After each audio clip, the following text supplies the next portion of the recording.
goftako mita besi gabiar kako ituda bayise fakata karamko simane yono fiko kadenan taba umake na perki satmadaba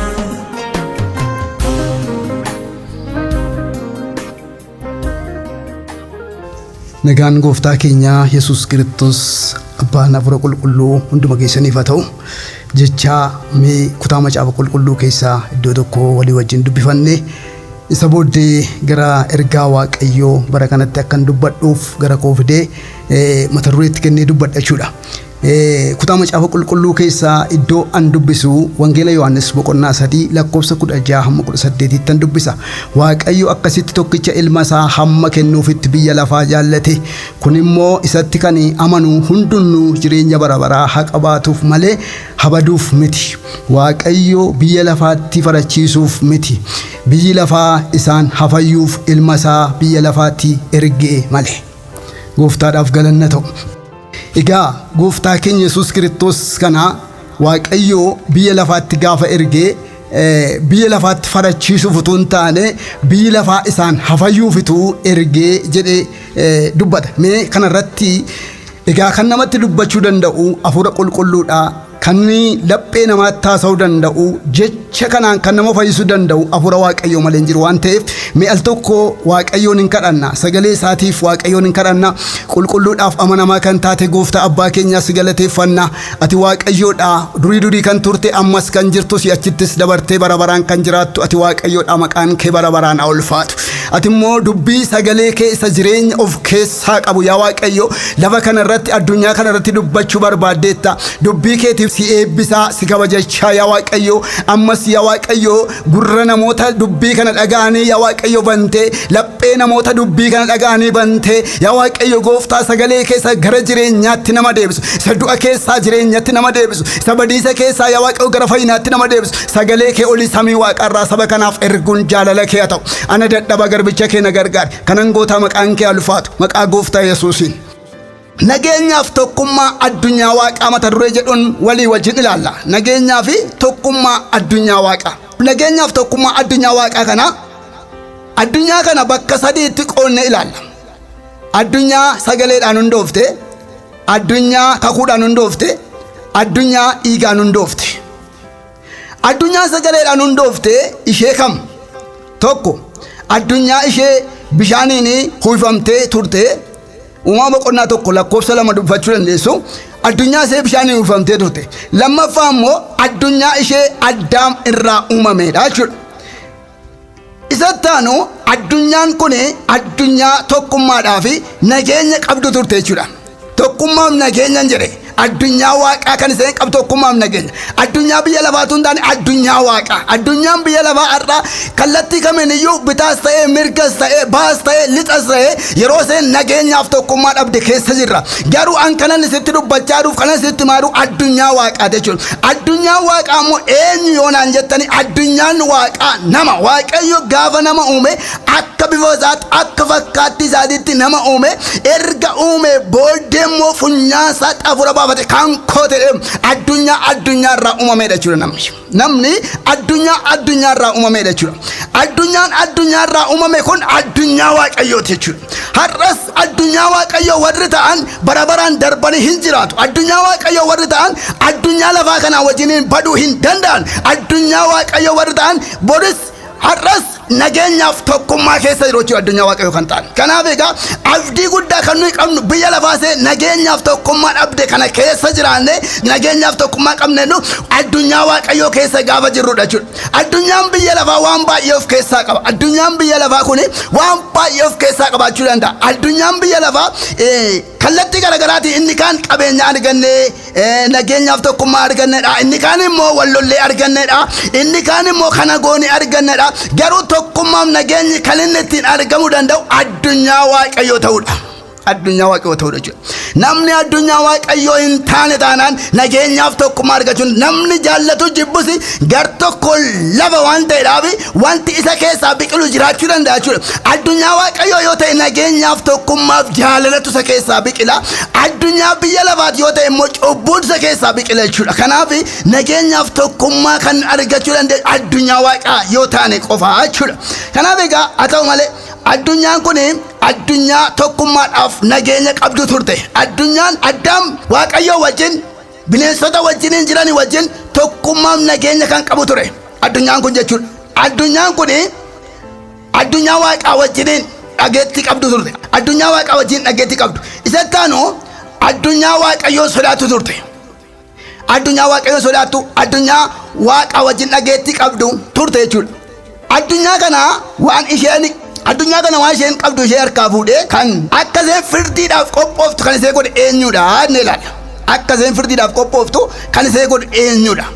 Tokko mootummaa seexanaati. Uumama boqonnaa 3 lakkoofsa 1-5.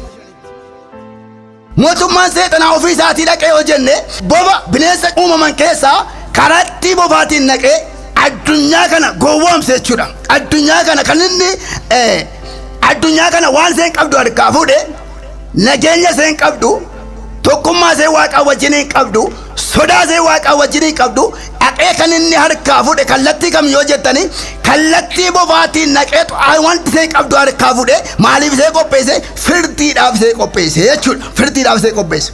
Isa lammaffaa jecha waaqayyoo raawwachuu dadhabuudha. Wanti addunyaa kana nageenya ishee wanti balleesse nageenya ishee waaqayyoo wajjin qabdu tokkummaa ishee waaqayyoo wajjin qabdu jaalala ishee waaqayyoo wajjin qabdu sodaa ishee waaqayyoo wajjin qabdu kan balleesse jecha waaqayyoo dhaga'uu dadhabu yookiis raawwachuu dadhabuudha. Inni sadaffaan yaada garaa geeddarachuu dadhabuudha. Yaada garaa geeddarachuu dadhabu. Uumama boqonnaa 3 lakkoofsa 11-13 Waaqayyos qullaa kee akka turte eenyutu sitti himee silaa'oo ija mukichaa isa ani hin nyaatin siin jedhee si abboome sana nyaatteere jedhe. Namichis dubartittii ishee ati na wajjin akka jiraattuuf naaf laattetu ija mukichaa naaf kenne anis nan nyaadhe jedhe. Yommus Waaqayyo gooftaan dubartittiidhaan wanti ati goote kun maal inni jedhe. Dubartittiinis bofichi na sossobna nan nyaadhe jette. Kanaaf egaa yaada garaa isaanii geeddarachuun barbaanne jechuudha. Maalni wanta ati goote kun jedhee Waaqayyo bofichi na gowwoomsinaan hin nyaadhe jette. Yaada garaa isaanii geeddarachuun barbaanne jechuudha. Tokkummaa isaanii kan diige yaada garaa isaanii geeddarachuu dadhabuudha jechuudha. Addunyaan kun addunyaa hamma guyyaa firdiitti yaada garaa isaa geeddarachuu hin dandeenye. Uumama boqonnaa 9 lakkoofsa 13 yoo dhanne ilaalle hamma Waaqayyo nama uumuu kootti nan gaabbe hamma Waaqayyo jedhutti biyya lafaa kanarraa uumama hundumaa nan balleessa hamma Waaqayyo jedhutti yaada garaa isaa geeddarachuu hin dandeenye jechuudha addunyaa sun jechuudha. Kanaaf addunyaa nu ilaalle addunyaa isee jalqabaa jechuudha. Isee jalqaba hundoofte addunyaan kun jechuudha. Kanaaf egaa isa lammaffaa immoo addunyaa kakuudhaan hundoofte. Addunyaan kakuudhaan hundoofte kun addunyaa akkamiiti? Addunyaa kakuudhaan hundoofte. Addunyaan kun yeroo sana addunyaa nageenyaaf tokkummaa qabdu turte. Addunyaan sun jechuudha. Nageenya iseetiif tokkummaa isee maaltu balleesse yoo jenne isa tokko quufanii owwal dhaaluudha. Quufanii owwal dhaaluu jechuudha. Quufanii owwal dhaaluu. Quufanii owwal dhaaluutu nageenya ishee balleesse. Safuu wal dhaaluu. Uumama boqonnaa 9 lakkoofsa 23 dubbifanna walii wajjin. Nohi inni qottuun iddoo dhaabaa wayinii hojjechuuf isa jalqabaa ta'e. Inni daadhii wayinichaa irraa dhugee machaa'ee qullaa isaa dunkaana isaa keessa in ciise. Kaam abbaan Kana'aan immoo qullaa abbaa isaa argee obboloota isaa lamman warra bakkee turan in waame. Saamii fi Yaafeet wayyaa fuudhanii gateettii isaanii lamaan irra buufatanii dugda duubaan adeemanii qullaa abbaa isaanii hin dhoksan. Fuulli isaanii irraa garagalee waan tureef qullaa abbaa isaanii hin argine. Kanaaf egaa maal ta'e qullaa isaa jechuudha. Owwal dhaale hin dhuge. Erga dhugee booddee owwal dhaale qullaa isaa gatee utuun dunkaana keessa ciisu Kaam immoo arge. Kaam abbaan Kana'aan kun arge maal godhe obboloota isaa itti waame jechuudha. Kanaaf maal tokko quufanii owwal dhaaluun nageenya kan balleesse addunyaa kakuudhaan hundoofte kana keessaa nageenya kan balleesse quufanii wallaaluun isa jalqabaa ta'e argama jechuudha. Isa jalqabaa ta'e argama. Deebi'ee safuu wallaaluun immoo isa lammaffaati. Safuu abbaa isaa wallaalee obboloota isaa alaa itti waame. Alaatti waame. Maaliif ree utuu safuu beekeera ta'e yeroo luma qullaa isaa arge sana namni kun malchaa'eera waan ta'eedhaaf wallaaleera waan ta'eedhaaf dhaqee uffatarra buusa malee deebi'ee dhaqee obbola isaa waame itti kofalchiisu yookiis immoo waan biraadhaan waamuun isarra hin turre ture. Garuu sababa safuu hin beekneef safuu wallaalee fi dhaqee obbola isaatti waameedha. Obboloonni isaa sun immoo dugda duubaan dhufaniira. Uffata ofirra buusanii qolee isaa irra buusanii qullaa abbaa isaa hidhossaniidha. Erga machiin kun irraa galee booddee immoodha. Erga machiin kun irraa galee booddee abbaa isaanii yeroo dhagayetti maal godhe abaare jechuudha. Garba garbootaa taate. Kanaaf rakkina kan fide inni guddaa olaanaa safuu wallaaluudhaa fi quufanii wallaaluudha. Bara keenya keessattis safuun hin jiraa yoo jennee ilaalle safuun bara keenya keessatti abbootii gidduullee dargaggoota gidduullee baay'ee baratti safuun badeedha jechuudha.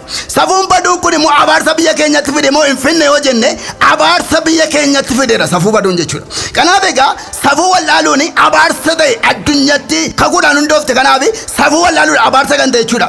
Akka isaan waliif garbooman garba garbicha akka ta'u akka isaan abaaraman kan godhe tokko safuu wallaaluudha quufanii wallaaluudha jechuudha.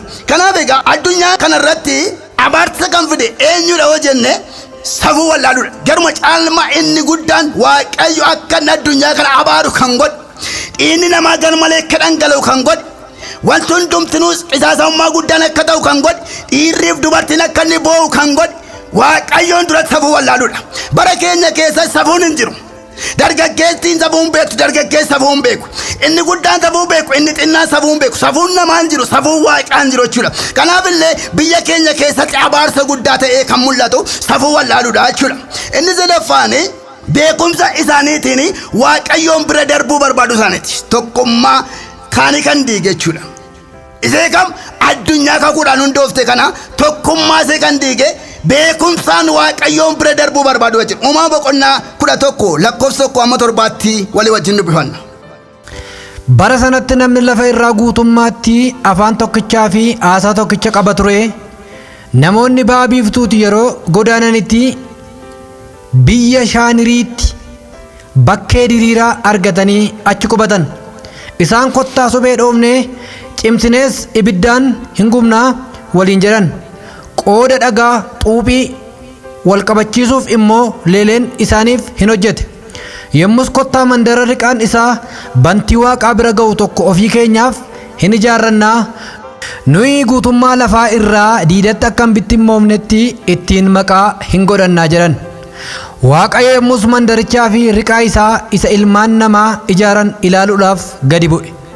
Inni kunoo isaan saba tokko hundumti isaaniis afaan tokkicha dubbatu. Kun wanta isaan hojjechuuf jiran keessaa isa jalqabaati. Egaa wanta isaan hojjechuuf yaadaa qaban keessaa tokko illee kan isaan bira ga'uu dadhaban hin jiru. Kottaa gadi buunee inni tokko afaan isa kaanii akka hin dhageenyetti afaan isaanii duraa waliin hin maknaa jedhe. Galanni waaqayyoodhaaf haa ta'u. Egaa beekumsa isaanii waaqayyoon yeroo isaan dabarsuu barbaadanitti jechuudha. Addunyaan kakuudhaan hundeeffamte kuni yeroo isaan beekumsa isaanii beekumsa waaqayyootiin ol godhachuu barbaadanitti waaqayyo kottaa gadi buunee ilaalla waan isaan godhan kana. Kottaa gadi buunee ilaallan. Yeroo waaqayyo dhufu wanti isaan hojjetan wanta guddaadha. Yaaliin isaanii yaalii guddaadha. Beekumsa qabanis beekumsa guddaadha. Jarri kun akka kanattiin tokkummaa isaanii cimsatu walii galu yoo ta'e wanti isaanii goone lafa kanarratti hin jiru waan ta'eef kottaa afaan isaanii garaagara baafna. Akka isaan waliin dhageenye goona jedheetu waaqayyo dubbate jechuudha. Kanaaf egaa tokkummaa isaanii kan diige waaqayyo beekumsa isaan ofii qaban kan waaqayyo caalchifachuu barbaadu isaati jechuudha. Nageenya isaanii kan balleesse tokkummaa isaanii kan balleesse kana jechuudha. Galanni waaqayyoof haa ta'u. Addunyaa ishee nuyi keessa jirru kun akkuma addunyaa ishee duraadha abboommii waaqayyoo qabdi. Addunyaa ishee qabu addunyaa ishee sagaleedhaan hundoofti. abboommii waaqayyoo qabda jechuudha.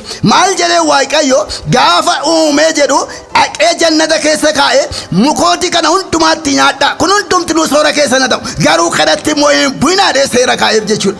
Har'as addunyaa isee kakuudhaan hundoofte kanaafis akkuma kana waaqayyoo seera kaa'eera jechuudha. Waaqayyoo seera kaa'eera. Addunyaa kanaaf seera kaa'eera. Mee uumama boqonnaa 9 lakkoofsa 5 amma 6tti dubbifanna. Seera waaqayyoo seedhaaf kaa'e. Ani lubbuu keessan eeguudhaaf dhiiga keessan bineensa harkaa nama harkaas nan barbaada. Lubbuu namaa harka namaa akka isaatii keessaa nan barbaada. Ani waaqayyo nama akka bifa kootiitti waanan uumeef namni dhiiga namaa dhangalaasu dhiigni isaa harka namaatiin hin dhangalaafama.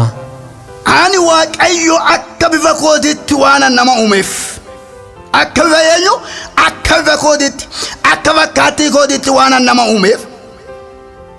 Ani lubbuu keessan eeguudhaaf jecha nama dhiiga namaa dhangalaasu namni dhiiga isaa hin dhangalaasan. Maaliif sababni isaa hojjettanii seera waaqayyoo jechuudha. Waaqayyoo dhiigi namaa dhangala'uu isaan barbaadu. Lubbuun nama namni nama ajjeesuu isaa gonkuma waaqayyoon barbaadu jechuudha. Kanaaf waaqayyo maal kaa'aaf yoo jettan abboommii maaliif kaa'aaf yoo jettanii dhaloota kakuudhaan hundaan kana addunyaa taatee kakuudhaan see hundoofte kana addunyaa baderraa haftee. Addunyaa baderraa haftee addunyaa hundoofte kana maal godha yoo jettanii seera kaa'aaf. Seerri kun seerri waaqayyo kaa'uuf kun maalidha yoonaan jettanii namni dhiiga namaa yoo dhangalaase namni immoo dhiiga isaa hin dhangalaasa. Ani immoo waaqayyo akka bakootti nama waanan uummadheef lubbuu namaa nama akka isaati harka nan barbaadan. Lubbuu namaa nama akka isaati harka nan barbaadan. Beennaa laata akka waaqayyo nurka barbaadu lubbuu namaa. Nuu galeera laata waaqayyo akka lubbuu namaa nurka barbaadu. Gaaf tokko fuula waaqoo dhaquun ni himnu. Namni hundumtinu inni gaarii hojjetus inni hamaa hojjetus gaaf tokko fuula waaqoo dura dhaqee waan hojjete hundumaatti gatii isaa fudhachuun isaa nafu. Kanaaf egaa lubbuu namaan harka barbaada nama akka isaati harkan barbaadan. Dhiiga nama dhangalaasu immoo dhiiga isaa namni dhangalaasaadha. Yoo dhiiga nama dhangalaafne akka namni dhiiga keenya dhangalaasu nuu galeera laata? Beennaa laata? Kanaaf egaa akkuma kana uumama boqonnaa 37 lakkoofsa 21 amma 22tti yoo ilaalle kutaa macaafa qulqulluu keessaan dubbifanna. Ruubeen garuu kana yommuu dhaga'ee kottaa lubbuu isaa hin balleessinu jechuudhaan harka isaanii isa oolche. Yommus Ruubeen dhiiga hin dhangalaasinaa boolla lafa onaa kana keessaa isa buusaa malee harka keessan ittiin buusinaa isaaniin jedhe. Inni harka isaanii isa oolchee abbaa isaatiif isa deebisuudhaaf ture. Galanni waaqayyoodhaaf haa ta'u. Ruubeen egaa obboleessa isaa Yoosef yeroo isaan ajjeesuudhaaf irratti murteessanitti kottaa dhiiga isaa hin dhangalaafnuuf boolla kana keessa isa buusaa. Kottaa dhiiga isaa hin dhangalaafnu. Dhiiga obboleessa keenyaa hin dhangalaafnu kottaa jedheetu obboleessa mari'achiise jechuudha. Akka keenyatti har'a kottaa dhiiga namaa dhangalaafna jennee walii wajjin mari'achaa jirra moo kottaa dhiiga namaa hin dhangalaafnu waaqayyootti nu gaafata illee walii wajjin mari'achaa jirra laatarra. Kanaaf dhiiga obboleessa keenyaa hin dhangalaafnu kottaa jedheetu obboleessa isaa irratti mari'achiise. Maal gochuu barbaadeera?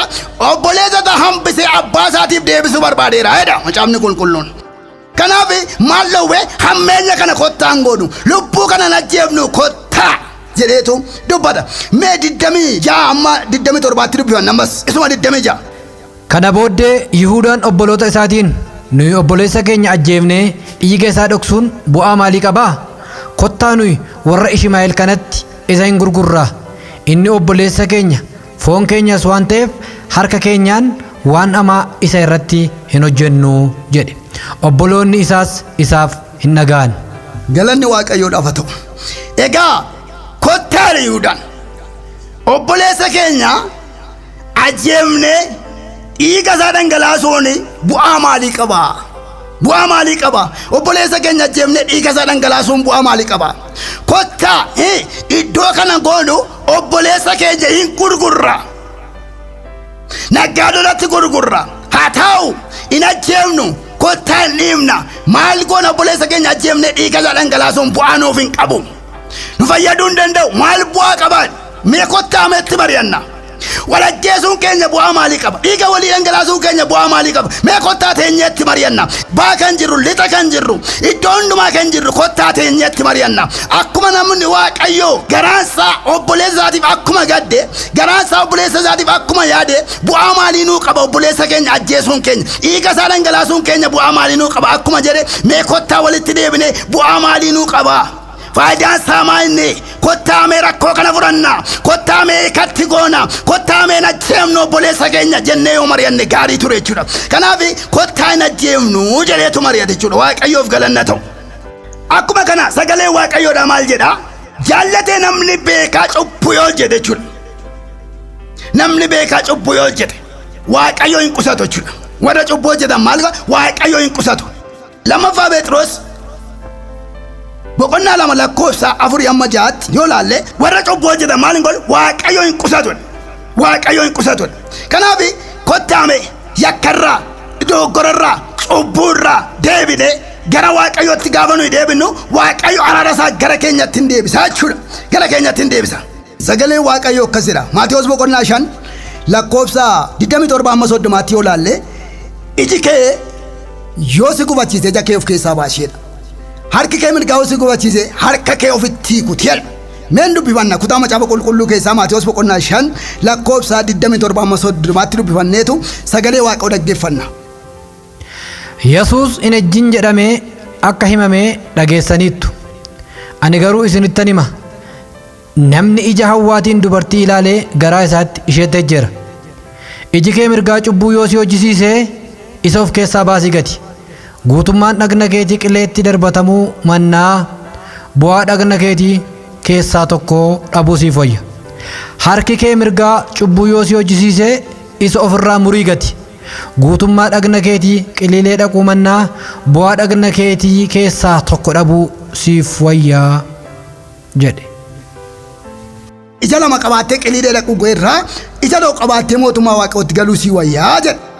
Harka lama qabaattee qiliileetti galuu irraa harka tokko qabaattee mootummaa Waaqayyootti galuu si wayyaa. Kanaaf egaa harki keenya har'a maal hojjechaa jira? Iji keenya har'a maal hojjechaa jira? Kanaaf mee kottaa ofitti deebinee of ilaalla jechuudha. Ofitti deebinee of ilaalla. Lammaffaa Xiimotewos boqonnaa 3 lakkoofsa 1-4 ilaallachuu hin dandeessu jechuudha. Akkuma kanatti lammaffaa Xiimotewos boqonnaa 6 lakkoofsa 18-20. Egaa Waaqayyoo gaafa harka namaa kennu, gaafa ija namaa kennu, hammeenya akka nu ittiin goonuuf utuu hin taane jireenyi keenya, namummaa keenya akka nu ittiin geggeeffannuuf nama tokko ija isaatiif harka taate jechuudha. Humni isaa inni guddaan jechuudha. Namni harka hin qabu yoo ta'e, ija hin qabu yoo ta'e, wanti inni qabu hundumtinuu humna ta'uuf hin danda'u. Humna ta'uuf hin danda'u jechuudha. Kanaaf harka keenya gaafa Waaqayyo nuu kenne, ija keenya gaafa Waaqayyo nuu kenne cubbuu akka ittiin hojjennu miti jechuudha. Cubbuu akka ittiin hojjennu miti. Kanaaf egaa mee kottaa gara Waaqayyootti deebinee qalbii keenya jijjiirrachaa Waaqayyo mo'acha akka nuu kennu harka keenya irratti, ija keenya irratti Waaqayyo mo'acha akka nuu kennu. Bor harka lama qabaannee qilee barabaraa keessa jiraannee boo'uudhaan wawwaachuu manna. Ija lama qabaannee qilee barabaraa keessa jiraattanii boo'uudhaan wawwaachuu manna. Ija keessan tokko of keessaa baasuu wayya gaafa jedhu, harka keessan tokko ofitti kutuu wayya gaafa jedhu, mana qorichaatti geessinee ofitti kunna utuu hin taane, ija keenya mana qorichaatti geessinee of keessaa baafna utuu hin taane, isa hamaa godhu jireenya keenya keessaa jechuudha.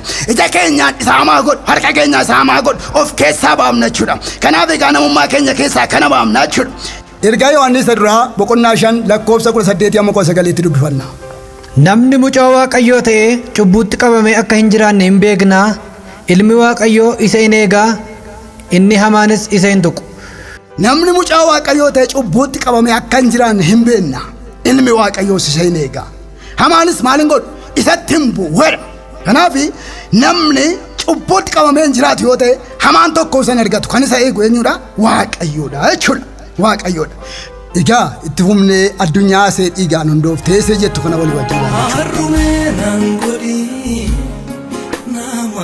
Afkaatu hubannaan of kenne ati waan daatu mucaa deemsan beenne reefu miila footo aan akkasi beekta naafaan waa baay'eetoo.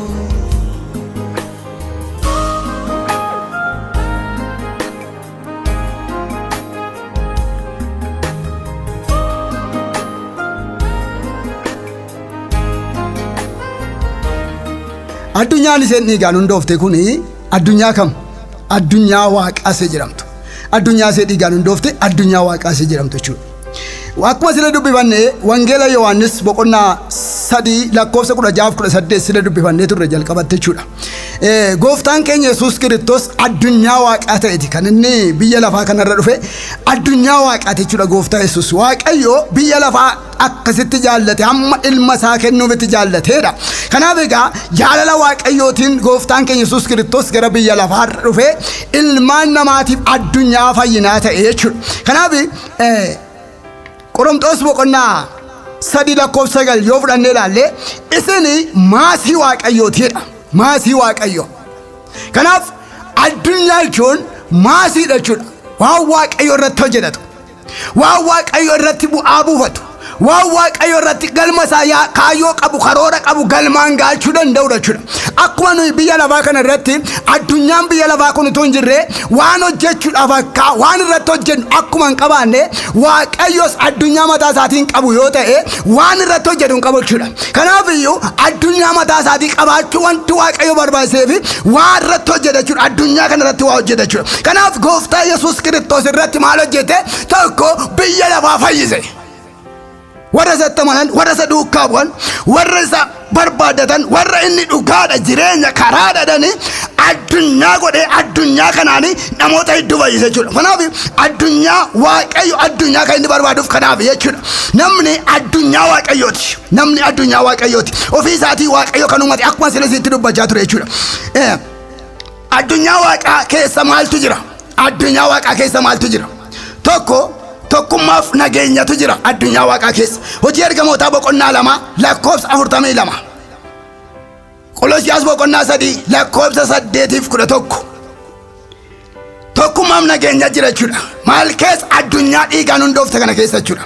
Addunyaa dhiigaan hundoofte addunyaa Waaqaa keessa kan jiru tokkummaadhaaf nageenya. Bartoota gidduu kan jiru bartoota gidduudha kan mul'atu maalni yoo jettan ari'atamuu yoo jiraateeyyuu jibbamuu yoo jiraateeyyuu reebamuu yoo jiraateeyyuu rakkinni garaagaraa yoo jiraateeyyuu biyyi lafaa gooftaa Yesuus Kiristoosiin ajjeefte isaanii darbite ajjeesuu yoo barbaaddeeyyuu tokkummaa isaanii diigamee hin beeku. Tokkummaa isaanii diigamee hin beeku. Jaalalli isaanii nageenyi isaanii diigamee hin beeku jechuudha. Kanaaf nageenyaaf tokkummaatu gidduu jira jechuudha. Lammaffaa waan Waaqayyoon biraa dhufe dhaga'uutu jira gidduu. Addunyaa kamiin gidduu? Addunyaa ishee dhiigaan hundoofte kana gidduu jechuudha. Addunyaa Waaqayyoo ishee dhiigaan hundoofte kana gidduu. Kanaaf egaa huursaa dhagaan jedha guyyaa gaafasii ayyaana Phenxeqoonxee guyyaa 50ffaatti huursaa Waaqarraa dhagaan jedha. Hamma namoonni iddoo sana jiran dinqisiifatanitti Waaqayyo hafuura isaa isaan irratti dhangalaasee hundumtinu afaan garaagaraa haasa'anii dinqifatanii waan jedhan wal dhalan jedha. Hojii ergamootaa boqonnaa 2 lakkoofsa 5-6. Waan jedhan wal dhalaniidha. Isatti aanu jireenyaaf wal qopheessuutu jira addunyaatti keessa jechuudha. Addunyaa Waaqaa keessa jireenyaaf wal qopheessuu jira. Du'aan wal qopheessuutu hin taane jireenyaaf wal qopheessuu jira jechuudha. Qolosiyaas boqonnaa 3 lakkoofsa 1-4. Maaliif wal qopheessu? Jireenyaaf wal qopheessuutu jira addunyaatti keessa jechuudha. Jireenyaaf maal wayya maal falla gaafa isaan jedhan iyyoo akkas miti kottaa isa isin ajjeeftanii fanniftan sanatu isa abdachiifame hafuura qulqulluun nurra dhufe. Kanaaf egaa maqaa isaatti kana mane hundumtuu hin fayyade namni Waaqayyoodha yeroo sana lubbuu namootaa fayyise jechuudha. Kanaaf wal fayyisuu jireenyaaf wal qopheessuutu jira addunyaatti gidduu jechuudha. Isatti aanu Waaqayyoon sodaachuutu jira addunyaa Waaqayyoo keessa. Waaqayyoon sodaachuutu jira. Waaqayyoon sodaachuu, Waaqayyoon safeeffachuu, Waaqayyoon ulfeessuu, lagatti, gaaratti, bakkeetti, wanta hundumaatti lafa mijataatti lafa mijataa hin taanetti Waaqayyoon sodaachuutu jira jechuudha. Hojii ergamootaa boqonnaa 2 lakkoofsa 43. Waaqayyoon sodaatudha. Waaqayyoon sodaatudha. Kanaaf Waaqayyoon sodaachuutu jira. Isatti aanu yaada tokkotu jira. Eessa keessa? Addunyaa Waaqaa keessa. Yaada garaagara ba'ummaatu hin taane, yaada ofittummaatu hin taane, yaada wal dhabuutu hin taane, yaada tokkotu jira. Yaada tokkotu jira. Hojii ergamootaa boqonnaa 2 lakkoofsa 46. Yaada tokko, garaa tokko, hojii tokko kanatu keessa jechuudha. Yaal keessa? Addunyaa Waaqaa keessa. Kanaaf addunyaa Waaqayyoo keessa kanatu jira. Isatti aanu garaa qulqullaatu jira addunyaa Waaqaa keessa. Garaa qulqullaa, garaa ammeenya yaadutu hin taane, garaa micciirummaa yaadutu hin taane garaa nama jibbuutu hin taane garaa nama ajjeesutu hin taane addunyaa waaqaa keessa kan jiru garaa qulqullaadha. Hojii ergamootaa boqonnaa 2 lakkoofsa 46 Qolosiyaas boqonnaa 3 lakkoofsa 12 garaa maaliiti? Garaa qulqulluu. Garaa qulqulluu jira jiru maal keessa? Addunyaa waaqaa keessa jiru. Addunyaa waaqaa yoo taate garaa kee keessa kan jiru garaa kee garaa qulqulluudha jechuudha. Garaati qabdu jechuudha. Namaaf garaati qabdu, obboleessa keetiif garaati qabdu, obboleettii keetiif garaati qabdu, biyyaaf garaati qabdu, mataa keetiif illee garaati qabdu. Garaa qulqulluudha jechuudha. Har'a namni ofuma isaatiif illee garaa qulqulluu hin qabu jechuudha. Garaa qulqulluu qabu. Sababa ofuma isaatiif illee garaa qulqulluu hin qabneef dirree du'aarra dhaabbata yeroo baay'ee jechuudha. Gara du'aatti of geessa yeroo baay'ee jechuudha. Gara of ajjeesutti of geessa jechuudha. Maaliif kun yoo jettan garaa qulqulluu hin qabu. Addunyaa waaqaa keessa hin jiru kam. Eessa argama garaa qulqulluu yoo jenne addunyaa waaqaa keessa argama garaa qulqulluun jechuudha. Garaa qulqulluun addunyaa waaqaa keessa argama. Kanaaf iyyuu sababa garaa qulqulluun qabaanneef namni kan namarratti hamaa yaadu miti yeroo tokko tokko ofii isaa irratti deebi'ee hamaa yaada jechuudha. Yihuudaani garaa qulqulluu waan hin qabaanneef hataa ture. Haa ta'u malee gooftaa Yesuus Kiristoosin dabarsee wanti inni gurgure garaa isaa garaa qulqulluu miti jechuudha. Kanaaf garaa qulqullaa qabaachuun kan kootiif kan keessan ta'uu qaba. Addunyaa waaqaa keessa kan jiru garaa qulqulluu. Namni garaa qulqulluu hin qabaanne addunyaa waaqayyoo keessa har'a yoo jiraate bor jiraachuu hin danda'u jechuudha. Addunyaa waaqayyoo addunyaa qulqullaadha waan ta'eedhaaf. Isatti aanu guddinatu jira addunyaa waaqayyoo keessa. Guddina gara guddina guddachuu, namaan guddachuu, hafuuraan guddachuu, kennaa ayyaanaatiin guddachuu, kallattii baay'eedhaan addunyaa waaqayyoo keessa kan jiru guddinatu jira jechuudha. Kanaaf namni egaa kallattii baay'eedhaan guddina barbaada har'a jechuudha. Kottaame gara addunyaa waaqayyoo keessatti guddachuu feena. Gara addunyaa waaqayyoo keessatti jiraachuu feena. Kanaaf guddinatu jira. Addunyaa waaqayyoo kana addunyaa addaa godhee kan mul'ise maanni? Addunyaa waaqayyoo kana addunyaa addaa godhee kan mul'ise maanni? Tokko du'aa ka'uu gooftaa keenya Yesuus Kiristoos. Du'aa ka'uu gooftaa keenya Yesuus Kiristoos addunyaa waaqaa kana addunyaa lafaarraa adda godhee kan mul'ise jechuudha. Kaleessa addunyaa waaqaa addunyaa lafaarraa adda taatee hin beektu. Addunyaa lafaa fakkaatti. Jireenyuma addunyaa lafaa jiraatu jiraati. Adeemsuma addunyaa lafaa adeemu adeemti. Waanuma addunyaa lafaa hojjetu hojjette jechuudha. Kanaaf Yihuudoota warri ta'anillee warri fo'aman qomoo fo'amoo warri ta'anillee seera isaanii keessatti maal jedhu hin ajjeesin jedha. Garuu isaan maal godhu isa hin ajjeesu jechuudha. Maaliif? Sababni isaa addunyaa biyya lafaa keessa waan jiraataniif. Kanaaf gooftaan keenya Yesuus Kiristoos addunyaa biyya lafaa keessa gara addunyaa waaqayyootti nu bituudhaaf dhufe. Kanaaf egaa kan adda godhe addunyaa biyya lafaarra du'aa ka'uu gooftaa keenya Yesuus jechuudha. Isa lammaffaa isa abdachiifame bu'uu hafuura qulqulluuti jechuudha. Isa abdachiifame bu'uun hafuura qulqulluu addunyaa waaqaa kana addunyaa lafaa kanarra adda godhe. Maaliif ree? Waaqayyo guyyaa gaafasii saba baay'eedha kan achitti walitti qabamee jiru jechuudha. Guyyaa 50 hafuurri qulqulluun bu'ee saba baay'eedha achitti walitti qabamee jira jechuudha. Saba sanarraa warra waaqa addunyaa waaqayyoo warra ta'e gooftaa Yesuus Kiristoos warra hundeessee deeme irratti bu'e hafuurri qulqulluun. Warra kan biraa irratti hin buune addunyaa addaa godhee beekamtii addaa kenneefi sagalee addaa dhageessisee humna addaa fidee jecha addaa fidee hafuurri qulqulluun isaan irratti dhangala'ee addunyaa addaa godhee addunyaa waaqaa mul'ise guyyaa gaafasii jechuudha. Addunyaa waaqaa kan mul'ise bu'uu hafuura qulqulluuti jenna. Isatti aanu dabarsanii of kennuu bartootaati. Dabarsanii of kennuu bartootaatu addunyaa addaa godhee mul'ise addunyaa waaqaa kana jechuudha.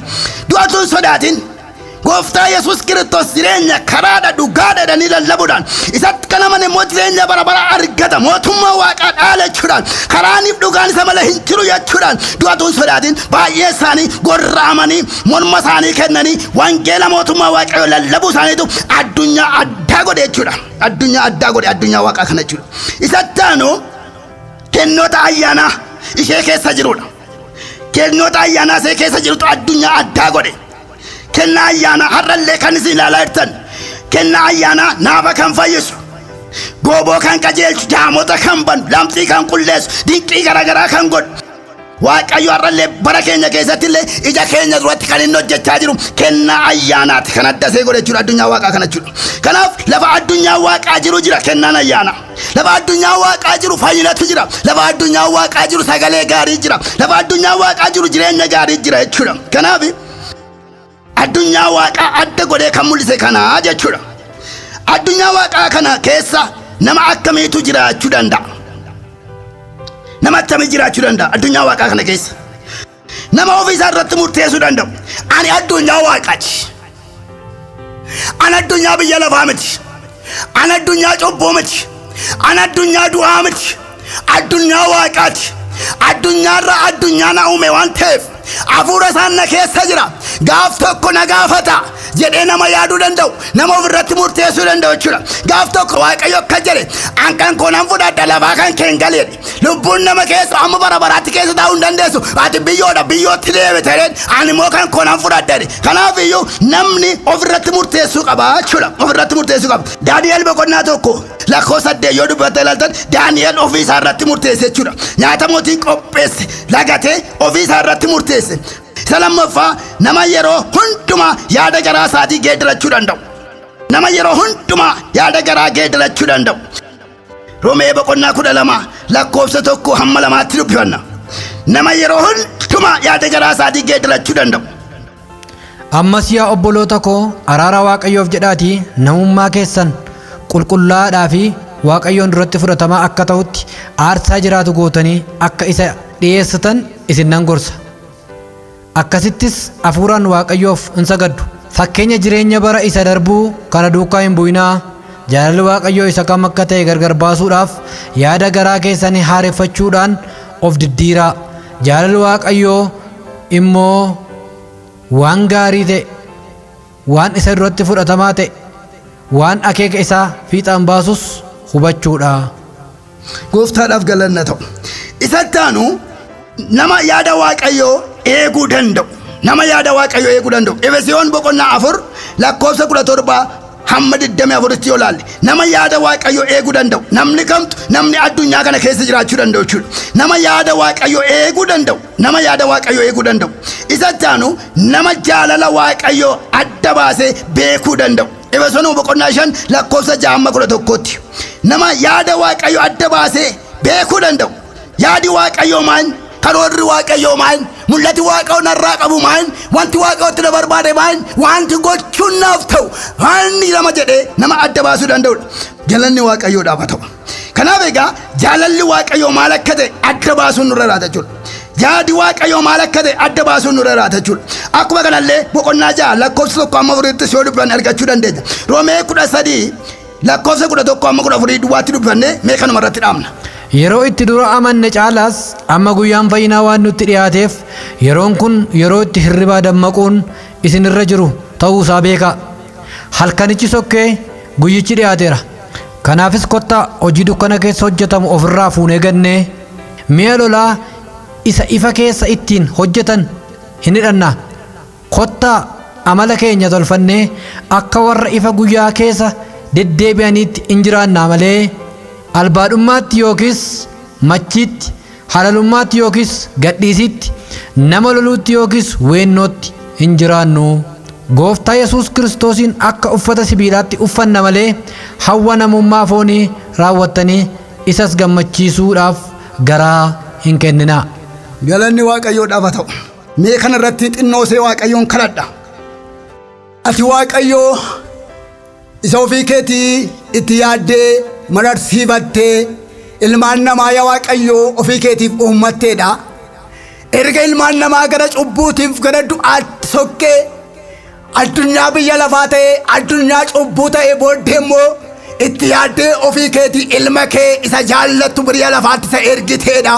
Yaa Waaqayyo sin kadhadha sagalee ati amma dubbatte kanaan namni du'a keessaa akka ba'u, namni of ajjeesuu keessaa akka ba'u, nama ajjeesuu keessaa akka ba'u, yaa Waaqayyo jireenyaan du'uu keessaa, mul'ataan du'uu keessaa, qabeenyaadhaan du'uu keessaa akka inni ba'uuf yaa Waaqayyo gooftaa sin kadhadha. Maqaa Yesuusin harka qabdee saba kee gara du'aatti, gara jireenyaatti, gara fayyinaatti, gara mootummaa keetti saba kana deebisuun jaalala kee haa ta'u.